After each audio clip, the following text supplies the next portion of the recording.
Oke, Bismillahirrahmanirrahim. Assalamualaikum warahmatullahi wabarakatuh. Selamat pagi semuanya. Perkenalkan, saya Ega Triwijayanti, mahasiswa pendidikan khusus Fakultas Ilmu Pendidikan tahun 2019. Dan saat ini saya sedang melaksanakan program praktik keterampilan mengajar di SD Negeri 1 Kramat Jati, di mana dibimbing oleh dosen Pak Arif Tabur dan guru pamong yaitu Bapak Mananta Adi Wijaya.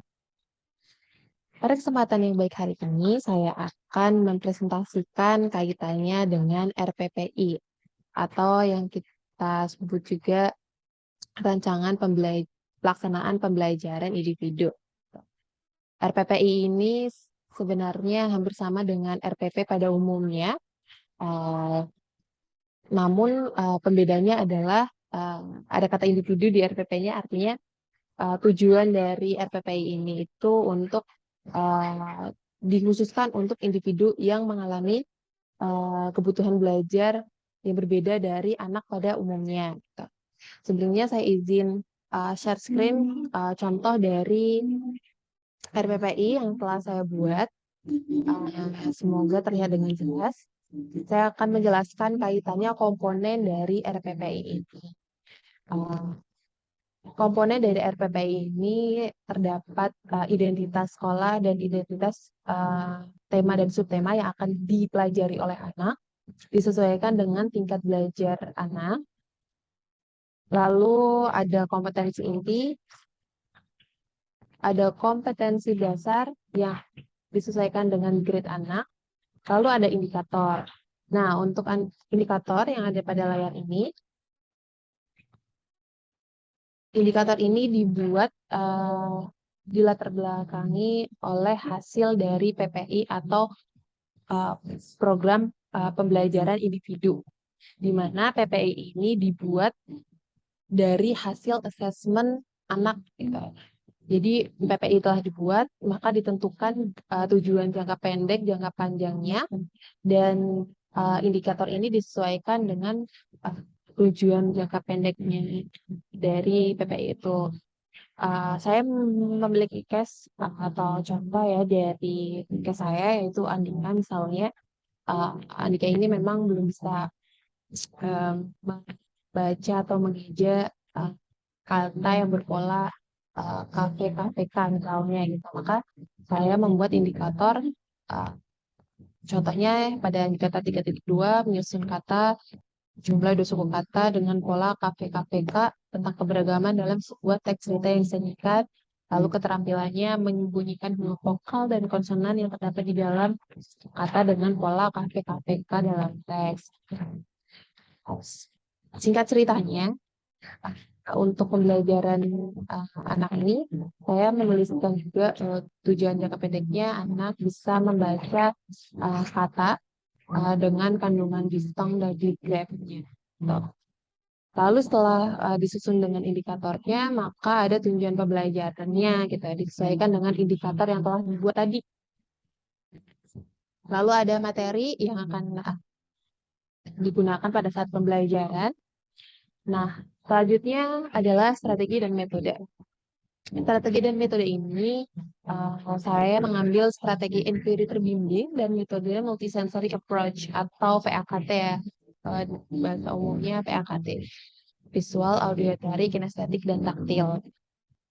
Oke, kenapa saya mengambil inquiry terbimbing ini?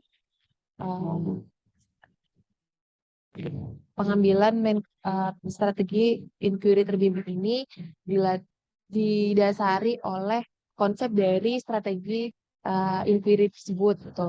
Bahwasanya strategi inquiry ini memiliki pola yang sistematis, kritis, logis, dan analisis, sehingga strategi ini tepat gitu untuk anak yang pada akhirnya strategi ini adalah terpusat pada anak atau student center, sehingga anak bisa menemukan problem solving-nya atau menemukan cara penyelesaiannya sendiri. Sifatnya adalah kontekstual, artinya tidak abstrak, disesuaikan dengan perkembangan anak. Gitu. Dan ya, inquiry juga bahwa pada pembelajaran inquiry juga yang tadi sudah saya sampaikan sistematis langkah, artinya dia punya langkah-langkah yang sistematis. Dia tepat pada orientasi, merumuskan masalah, merumuskan hipotesis, mengumpulkan data, menguji hipotesis, dan merumuskan kesimpulan. Uh, Bagi kami, inquiry ini adalah strategi yang sangat tepat gitu ya untuk digunakan kepada anak, khususnya untuk pembelajaran individu. Dan inquiry ini dia pelaksanaannya menggunakan banyak indera atau multisensori ya, semua yang ada pada anak itu bisa digunakan sebagai pembelajaran. Lalu kenapa inquiry terbimbing atau guide inquiry approach? Karena pada study case yang ada pada saya itu memang perlu bimbingan khusus gitu. Jadi uh, akan ada uh, pada inquiry terbimbing itu akan ada proses timbal balik antara guru dan siswa. Lalu kenapa metode saya uh, PAKT atau multisensory approach? Karena uh, selain multisensory approach ini memang metode yang digunakan, memang yang disarankan untuk uh, program pembelajaran bagi anak kecil yang belajar. Selain itu, saya juga memiliki karakter yang memang hiperaktif dan dia memerlukan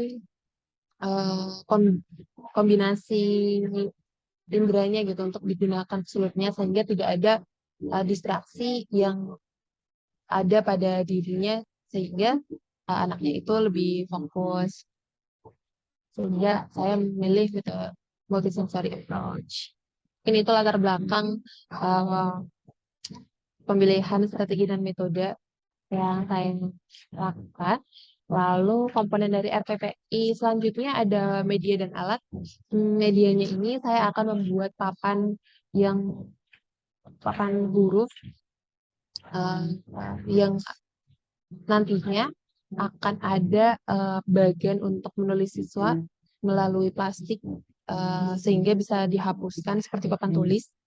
Nah, di atasnya akan ada kotak-kotakan untuk mengisi huruf untuk mengisi kata, huruf-huruf kata yang tersusun dari pola kartu gambar yang diberikan.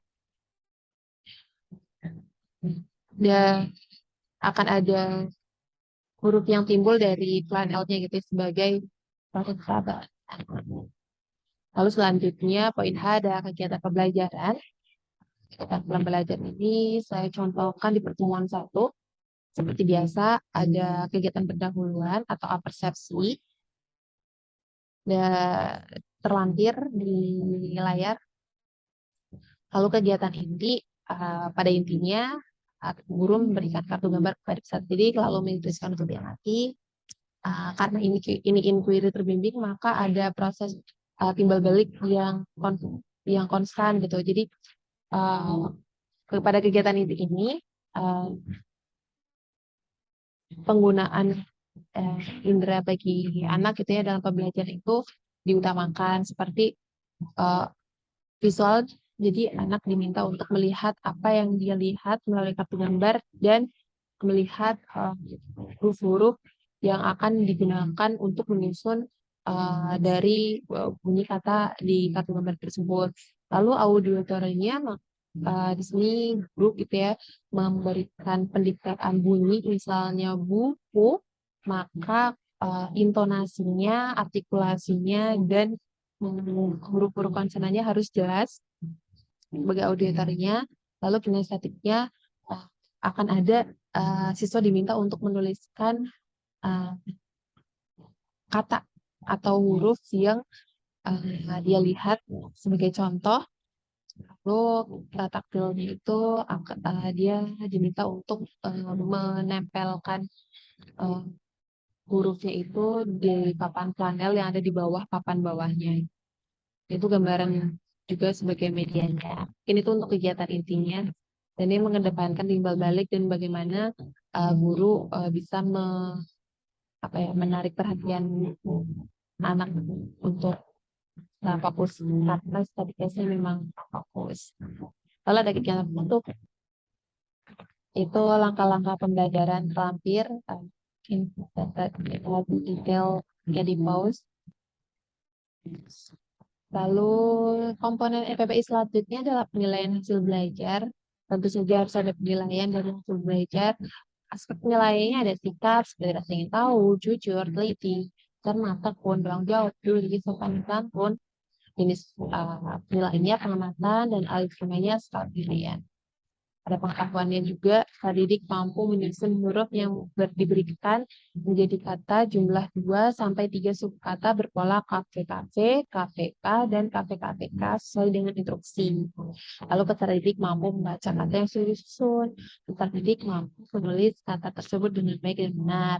Didik mampu. Lalu keterampilannya, itu untuk pengetahuannya, dan keterampilannya, terdidik mampu membunyikan huruf vokal dan konsonan pembentuk kata jumlah 2 sampai 3 suku kata berpola KPKP, KPK, KPK, dan KPKPK. Peserta didik mampu melafalkan kosakata jumlah 2 sampai 3 suku kata berpola KPKP, KPK, dan KPKPK.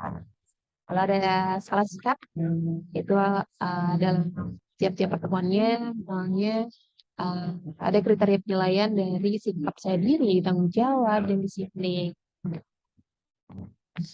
Ada skala keterampilannya juga seperti membunyikan huruf vokal konsonan pembentuk kosakata yang mengandung KVKVK, KVK, KVKVK. Nah, itu adalah hasil presentasi saya kaitannya dengan RPPI. Intinya RPPI itu dibuat untuk memberikan petunjuk pada guru dalam pembelajaran sehingga guru sudah tahu pelaksanaan pembelajaran itu menggunakan strategi apa, metode apa, media apa, dan intinya adalah kompetensi apa yang akan diberikan kepada anak.